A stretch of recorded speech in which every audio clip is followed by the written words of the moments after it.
Hello, everyone. This is criminal profiler Pat Brown. And by now, you've probably heard that the defense attorneys for Brian Kohberger have come up with a new alibi of sorts. They have to explain why his car was seen, running around in that area, right? What was it doing there? Well,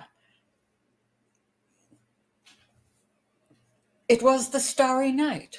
Yes, he was stargazing. Let's read the exact words. Mr. Coburger was out driving in the early morning hours of November 13th, 2022. So they've admitted that. They can't not admit that because of his car.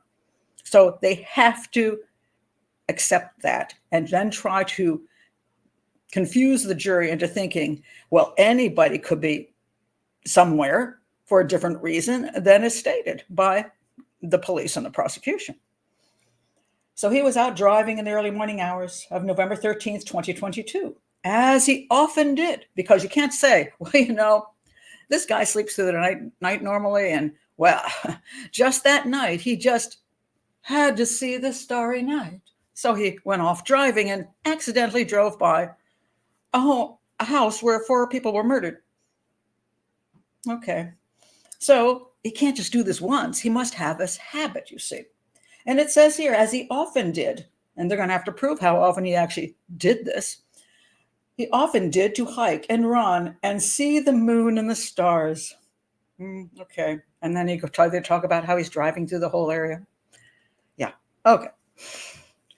One other expert out there on television said, well, why are the lawyers doing this? Why are they saying this, giving this alibi now? It is to muddy the waters. And what do they mean by muddy the waters? They're talking about the jury. They're hoping they can get one person on that jury to go, well, I like looking at the starry night. Why shouldn't Brian? And just because this poor guy went out driving around to enjoy the stars and the moon and to get that sense of freedom and the fresh air, why should we accuse him of killing 4 people? Well, we'll ignore the DNA on that knife sheath and all that stuff that was there. But maybe his alibi is perfectly good. That is trying to muddy the waters, trying to influence the jury with some kind of alibi, because it's kind of hard to come up with one when your car is seen nearby. So some question that I have been asked, some of the questions have been, are attorneys allowed to make up stuff for their clients? Are they allowed to lie for their clients? Are they allowed to hear the truth from their clients and say, let's not go there, and make up some other story? Are they allowed to do this since they are supposedly, they're supposed to be attorneys of honorable attorneys? Now, I went over to Reddit because I thought there was some interesting comments on this question. And I liked some of the answers because people were saying, well, no, it's this way or it's that way. And I'm going to comment on what their thoughts are. So the question is, on Reddit was, can defense lawyers knowingly make false accusations? And here the first person says, attorneys are not allowed to lie to the court or to help their clients fabricate lies to present in court. They are not allowed to knowingly, I'm going to put some quotes on that, although there aren't any, allow their clients to lie to the court. But all of this is covered in the ABA Model Rules of Professional Conduct. Okay, do you not think that defense attorneys have been skirting around this forever? Don't you think that once this guy is caught, they're out working overtime to find a way to provide him with a defense? And if he says something, they can skew it a little bit. Or if he doesn't say something, they can ask certain questions. They can say, well, is it possible you were out looking at the starry night? He goes, already. It's possible. And therefore, they aren't knowingly giving him the answer. And they aren't knowingly manipulating, because I guess defense attorneys don't knowingly do much of these bad things. All right, somebody else said this. I would say a good lawyer tries to make sure they don't know too much. I purposely am not going to know anything because I already know this dude's probably guilty. So I'm not going to know. I'm not going to know anything that's going to make him look guilty because I have to represent him. So I'm just going to turn a blind eye to everything he says and all the evidence. They don't want to know the details. Okay, don't tell me how you did it, if you did it, because I don't know that you did it. But if you did it, shut the hell up. Don't tell me. Tell me something else that I can go with. I am not knowingly thinking that you did the crime. I'm not knowingly coming onto any details because I'm going to tell you not to tell them, but not knowingly. They don't want to know the details. They want to go into court and cast doubt on what the prosecution is saying. And it's easy if they don't know the truth. Well, okay. Somebody added, additionally, even if the client tells you something, that doesn't mean you know it to be true. You see, it's plausible denial. I didn't realize that he was telling me the truth. You are not there. You do not have actual knowledge. So this is what goes on behind closed doors. These people are trying to pretend that these defense attorneys aren't doing everything they can and with whatever they actually do know, which is probably a whole heck of a lot. But hiding behind these ways to say, I wasn't aware of that. I didn't know that. And therefore, you can't disbar me. And this person says, I'm sure there's some sleazy lawyers who lie. You think? But they're few and far between, not from my experience.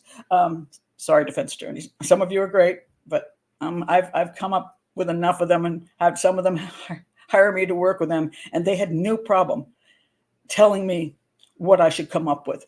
But in such a way they go, Pat, could it be?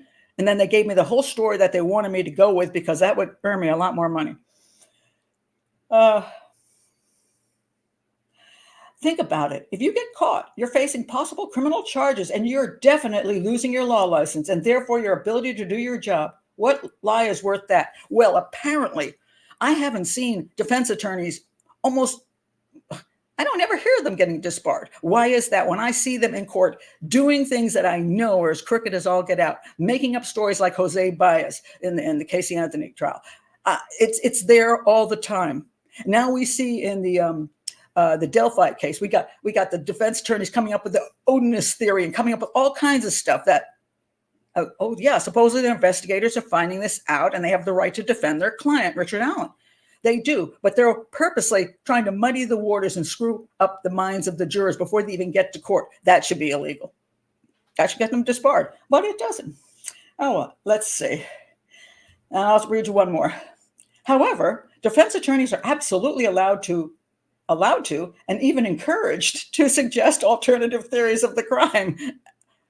Exactly. So you're planting an idea in his head to have him toss that same idea back to you and then say, oh, see, that's what he did that night. So that they could find their client not guilty. All right. So, for example, they cannot allow the defendant to testify that he was at a bar when they know he was not. But they can ask someone who is testifying about what they know whether the defendant could have been at the bar. That isn't considered fabrication or lying to the court. No, they're looking around for anything that can muck something up, even if they already know the truth. Whoa, but they're not supposed to lie. And they're not supposed to manipulate, but they do. That is, unfortunately, the way our justice system works, and I don't find it very just. I want a courtroom to have the prosecution presenting an appropriate case based on facts. I also want the defense attorney to also base his case on facts and not a bunch of sleazy stuff going on for years behind those closed doors. If we had a camera in those rooms, which we're not allowed to have, with the defense attorney and his client, you would see how often that defense attorney will work to create facts, to create whatever he's going to say. You would see that. And it's kind of disgusting that goes on, and there's no way we can prove it. And as long as we can't prove it, these attorneys can continue doing exactly what they're doing. They make their money that way. And I find that rather horrifying. So that's my thoughts on Brian Kohberger and the Starry Night. And I hope the jury doesn't fall for it. Anyway, that's my thoughts on this. If you're new to the channel, please do like and subscribe. and check my playlist, and we'll see where this defense alibi goes. Bye-bye.